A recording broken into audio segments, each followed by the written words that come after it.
Uma das conversas mais famosas da Bíblia é o encontro de Jesus com Nicodemos, João capítulo 3. Dali, nós podemos retirar tantas lições, tantos ensinamentos, mas, mais uma vez, eu quero deixar bem claro que nosso objetivo, quando estudamos a Palavra de Deus, não é apenas adquirir teoria e informação. Ali existem muitas informações e assuntos práticos e que nós devemos aproveitar o máximo para poder ser aplicado em nossa vida e nós retirarmos dali todo o benefício que existe. Sabe quando você tem uma aula de alimentação, na TV mesmo, fala assim, olha, sabe, vocês estão jogando as folhas da cenoura fora, elas são ricas em vitaminas, você pode fazer um assado com elas, sabe, mais ou menos isso. Nós muitas vezes até fazemos o contrário, né? Vamos supor que João capítulo 3 seja um maço de cenoura, então a gente come só as folhas ali, pensando que a cenoura não tem muito valor, não é muito interessante. Aí alguém vem e fala, não, isso aqui é a principal parte, aqui tem mais vitaminas, aqui que é mais gostoso. Aí a gente fala, sério? E a gente vai comer e descobre, né, que a cenoura então era muito melhor do que as folhas, né? É lógico que eu estou brincando aqui, dando um exemplo bem simples, mas dá para tirar muita ideia do que eu estou falando, né? Então, em João, capítulo 3, e o verso 12, tem um texto, eu particularmente, nunca ouvi alguém falar sobre o assunto. E eu vou falar um pouco aqui. Não só porque tenho pouco tempo, vou falar um pouco porque existe conhecimento nisso muito mais profundo do que eu conheço, muito além do que eu conheço, muito além do que eu já experimentei. Então, meu objetivo aqui é contar para você, e você vai aplicar o que eu vou falar, você vai experimentar, e você vai ter experiências que eu não tive, assim como eu tive experiências que você não teve, mas quem sabe uma hora nós podemos compartilhar, e aí eu vou ter as suas experiências, e você vai ter as minhas experiências. Deus nunca revela toda a sua verdade a apenas uma pessoa. Ele revela um pouco para mim, um pouco para você, um pouco para aquela outra pessoa ali, e quando nós estamos juntos, nós temos toda a verdade, né? O apóstolo Paulo fala, sede unânimes, né? Então a gente fica junto ali, cada um fala uma coisa, né? Quando você lê os 4 evangelhos, dá a impressão que são pessoas que até discordavam, se você ler rapidamente, sem atenção, mas não, cada um deu uma contribuição ali da sua experiência, do seu conhecimento, etc. Então, João 3:12 diz assim, Jesus está conversando com Nicodemos, e aí ele fala assim, olha, eu estou falando de coisas terrestres, você já está tendo dificuldade, você não está acreditando, e se eu falar das celestes? E aí eu pergunto para você conhece as coisas celestes? Jesus disse que elas estão à disposição. Mas se nós tivermos uma atitude igual a de Nicodemos, nós não vamos receber. É lógico que se você estuda a Bíblia, você sabe que mais tarde Nicodemos se converteu. Mas eu estou falando nesse momento da vida dele, ele teve um encontro, só ele e Jesus, né? Ele podia perguntar qualquer coisa, ele podia abrir o coração dele e falar, meu Deus, eu tenho esse problema na minha vida pessoal, não, mas ele quis debater teologia com Jesus, né? Ele perdeu o tempo dele ali, pelo menos à primeira vista, e Jesus queria falar dessas coisas celestiais, né? O que elas são? Eu vou falar um pouco, e você vai lembrar de outras coisas que não vai dar tempo aqui de falar. Olha, por exemplo, o apóstolo Paulo diz em Colossenses capítulo 3, né, se vocês já ressuscitaram com Cristo, e aqui ele não está falando da ressurreição física, está falando da nova vida, se você já tem uma nova vida com Cristo, então buscai as coisas que vêm do alto, né? Então ele fala para a gente focar muito lá no céu, lá em cima, porque ali tem coisas para nós que não existem aqui embaixo, que não tem aqui embaixo, e que são importantes para a nossa vida espiritual, né? Eu vou falar só um exemplo. Se as pessoas seguissem o que eu estou falando aqui, Se eu seguisse totalmente o que eu estou falando aqui também, olhando para o céu, nós teríamos uma verdadeira dimensão do que é o poder de Deus, tá? Eu não estou falando olhar para o céu físico aqui, né? O céu atmosférico, estou falando olhar para o céu onde Deus habita, as coisas que acontecem ali e que estão reveladas para nós, tudo que tem ali que pode servir de bênção para nós. Um exemplo, nós não seríamos ansiosos. Porque, sabe, a pessoa fala assim, olha, o presidente americano, ele vai fazer isso, vai fazer aquilo, né? A ONU vai fazer isso, ou o Vaticano vai fazer aquilo. Então, mas e lá em cima? O que é que está decidido, né?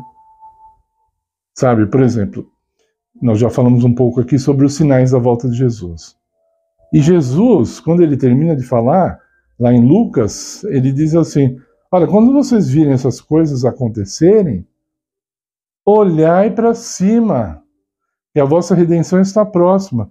Ele não falou para nós, se aprofunda no assunto, fica estudando bastante horas sobre a guerra. Eu sei, tem cristãos que no momento estão conhecendo mais da Ucrânia e da Rússia, da guerra, detalhes até especulativos, e não estão tendo tempo para ter comunhão com Deus. Não é patético isso? É terrível, terrível. Então nós temos que buscar essas coisas celestiais, né? Eu vou dar outro exemplo. Existem vários, né? Mesmo no meu pequeno conhecimento eu conheço vários.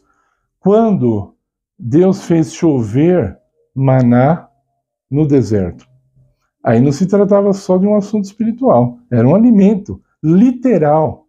Agora você pode perguntar, o apelido do maná ali também era o pão dos anjos, né? Em João 6, Jesus fala que eles chamavam também de o pão do céu, né? Ele fala, eu sou o verdadeiro pão do céu, né? Então, o maná tinha um simbolismo, ele era literal, mas ele simbolizava o quanto Cristo alimenta a nossa vida, e eu não sei como ele era feito, você sabe? Era Deus mesmo que estava responsável por isso? Ou ele falava para os anjos produzirem e distribuir entre nós, né? Vocês lembram quando Jesus multiplicou o pão? Ele multiplicou, mas os discípulos é que distribuíram, né? De onde veio aquele pão que Jesus multiplicou? Nós sabemos? Pão do céu, não é? Não foi feito nenhuma padaria ali perto, porque não tinha nada para vender. Nem o pessoal falou, mesmo que o senhor mande eles embora para comprar, por aqui não tem lugar nenhum, não tem venda, não tem padaria, não tem supermercado para comprar pão.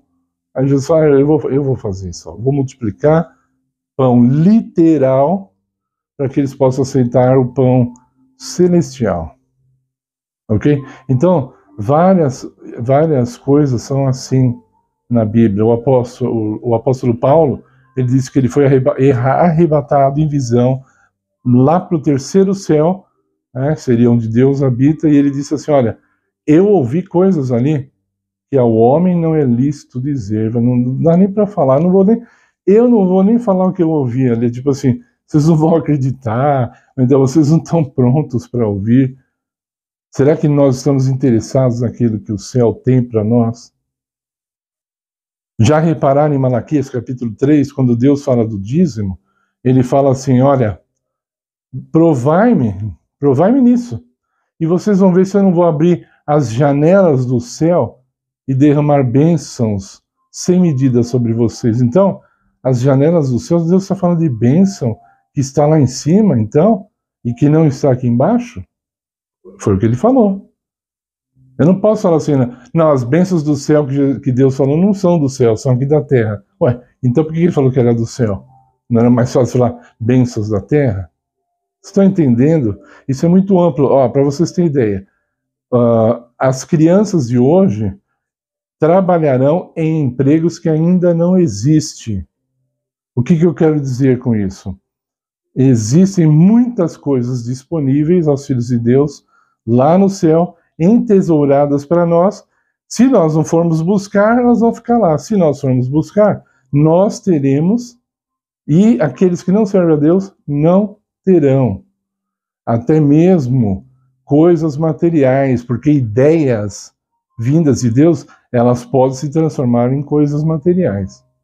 Ok? Até o livro O Segredo, que não é um livro religioso, diz, nem espiritual, ele diz assim, tem um dos homens lá que eu já vi, ele fala assim, pensamentos se tornam em coisas, né? Ou seja, tudo que existe visivelmente criado pelo homem começou num pensamento, né?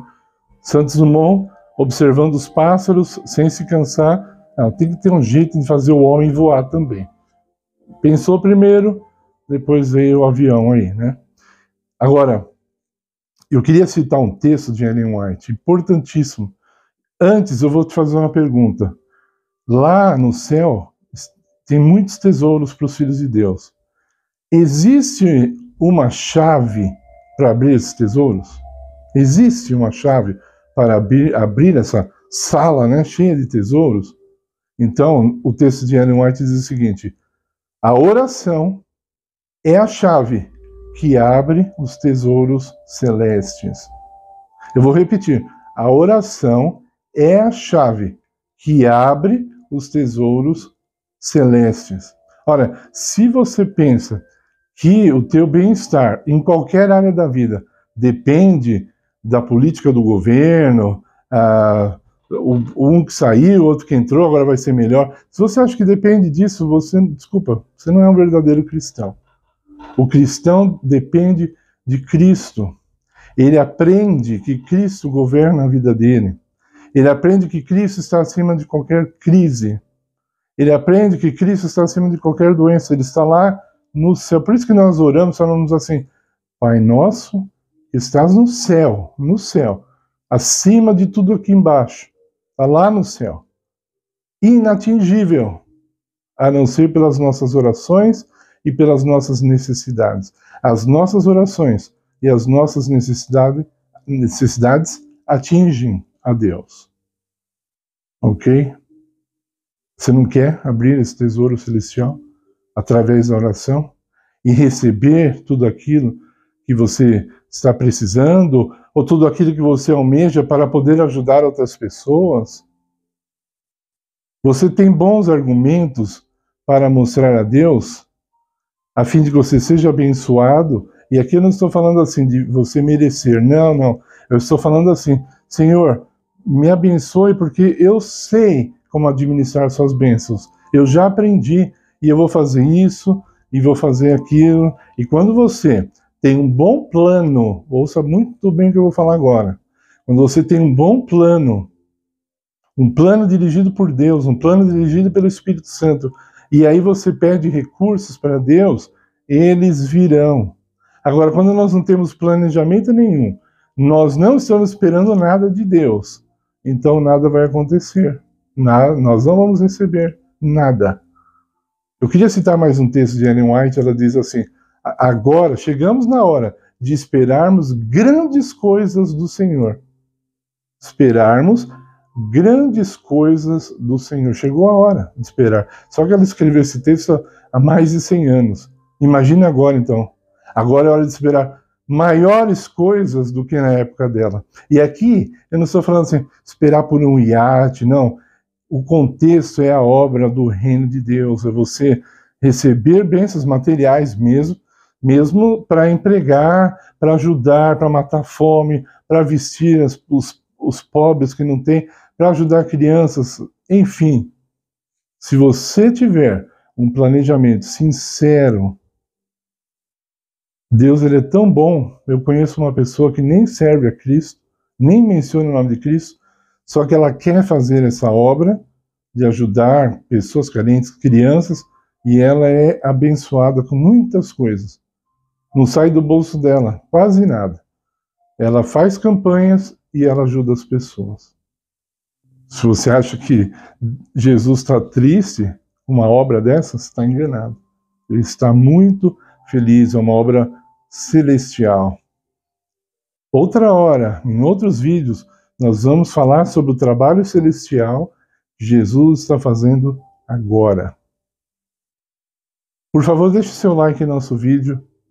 Aproveite tudo que foi falado aqui hoje. Continue, nós vamos falar muitos assuntos celestiais. Se inscreva no canal se você ainda não é inscrito. Colabore com o nosso canal. Estamos precisando de recursos. E eu peço também que você compartilhe com outras pessoas. Eu agradeço muito, em nome de Jesus. Amém.